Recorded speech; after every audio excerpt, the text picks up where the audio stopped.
La Oumma de YouTube, que la paix soit sur vous. Un jour, j'ai rencontré un jeune qui avait commencé à jeûner le mois de Ramadan, puis il s'était arrêté lorsqu'il avait rencontré un frère de la mosquée qui lui avait dit que s'il jeûnait mais qu'il ne faisait pas la prière, alors son jeûne n'avait aucun intérêt pour lui. Alors qu'en est-il de celui qui jeûne et qui ne fait pas la prière? C'est ce que je vous propose de découvrir dans cette vidéo. Restez avec moi.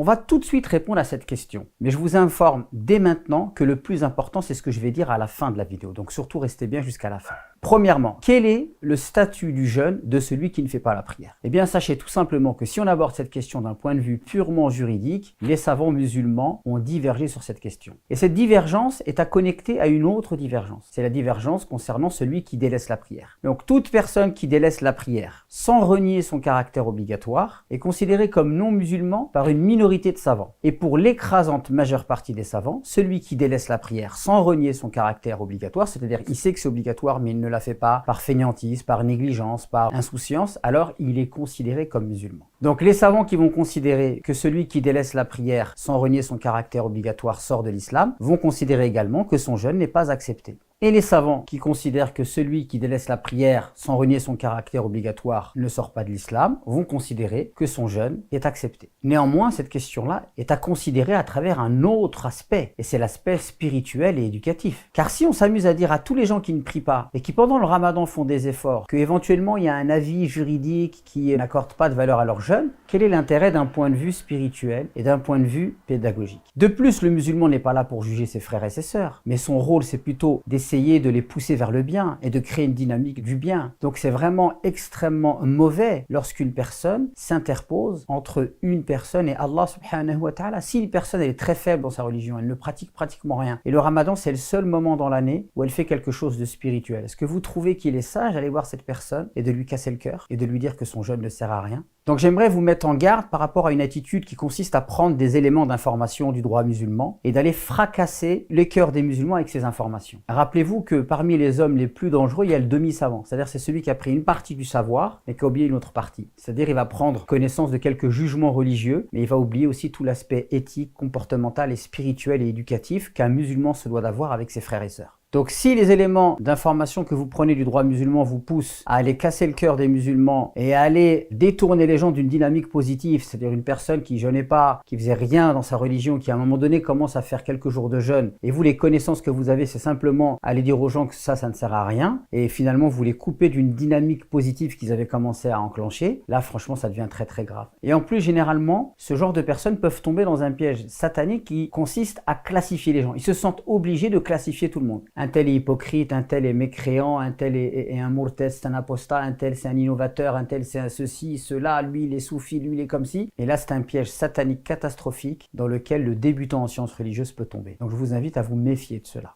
Donc la question qu'on doit se poser, c'est comment se comporter avec une personne qui jeûne et qui ne fait pas la prière. Eh bien si on est confronté à ce genre de personnes, on doit les prendre avec un cœur empli de miséricorde. Et on doit leur dire, Masha'Allah, qu'est-ce que ça me fait plaisir de voir que tu fais des efforts pour ton Seigneur. Allez, viens avec moi, tiens, viens, je vais t'inviter, on va faire la prière ensemble. Vous voyez ce que je veux dire? C'est une approche beaucoup plus spirituelle, c'est une approche beaucoup plus positive. C'est une approche en plus qui ramène le bien dans la société. Donc ce qu'on doit chercher à faire, c'est pas juger les gens, mais on doit plutôt chercher à être des personnes qui facilitent. On facilite le retour vers Dieu. On encourage les gens à revenir vers Dieu. On réconcilie les gens avec Dieu. Voilà l'attitude du musulman qui souhaite être une personne qui fait la da'wa.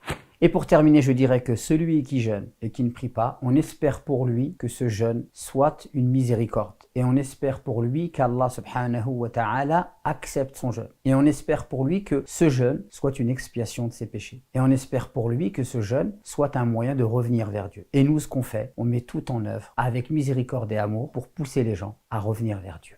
J'espère que cette vidéo vous sera profitable. N'hésitez pas à me dire en commentaire, vous aussi, si vous êtes confronté à ce genre de situation, comment vous gérez la situation et que dites-vous aux gens qui jeûnent sans prier. Je vous invite à liker cette vidéo, à vous abonner à la chaîne et à activer la petite cloche.